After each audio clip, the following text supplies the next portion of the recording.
এই গল্পটা আমাকে যেভাবে দেওয়া হয়েছে আমি ঠিক সেইভাবেই পড়ে শোনাচ্ছি।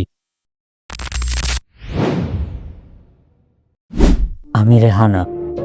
আমি ঢাকার একটি পুরনো এলাকার একটি পুরনো বাড়িতে থাকি।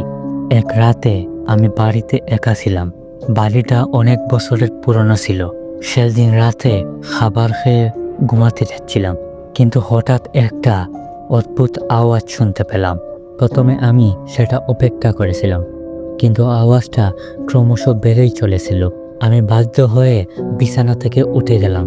ধীরে ধীরে রুমের দরজা খুলে বাইরে বের হলাম, কিন্তু রুমের বাইরে একটু আওয়াজ ছিল না। তখন মনে হলো আওয়াজটা আমার ঠিক পিছন থেকেই আসছে। ভয় পেয়ে আমি পিছনে তাকালাম। যা দেখলাম তা ছিল অতি প্রাকৃত। একটি পুরনো কাঠের মঞ্চে একটা কালো ছায়া দাঁড়িয়েছিল। ছায়াটার মুখ ছিল অদৃশ্য, কিন্তু চোখ দুটো সাদা ছিল। আমি আতঙ্কিত হয়ে দ্রুত দরজা বন্ধ করে দিলাম, কিন্তু মনে হচ্ছিল ওই ছায়াটা কোথাও চলে যায়নি, বরং আমার কাছাকাছি চলে এসেছে। সেদিন রাতে আমি কোনোভাবেই ঘুমাতে পারলাম না। পরের দিন সকালে বাড়ি পরিষ্কার করতে গিয়ে দেখতে পেলাম সিঁড়ির নিচে একটি পুরনো ডায়েরি পড়ে আছে। ডায়েরিটি খুলতেই আমি দেখতে পেলাম একটা অদ্ভুত গল্প।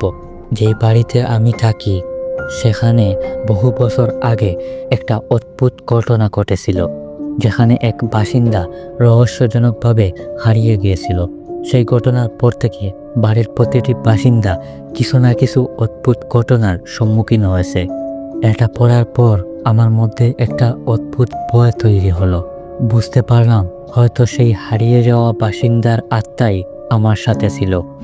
তো এই ছিল ওনার সাথে ঘটে যাওয়া অদ্ভুত ঘটনা। ভিডিওটি ভালো লেগে থাকলে লাইক দিবেন এবং সাবস্ক্রাইব করতে ভুলবেন না।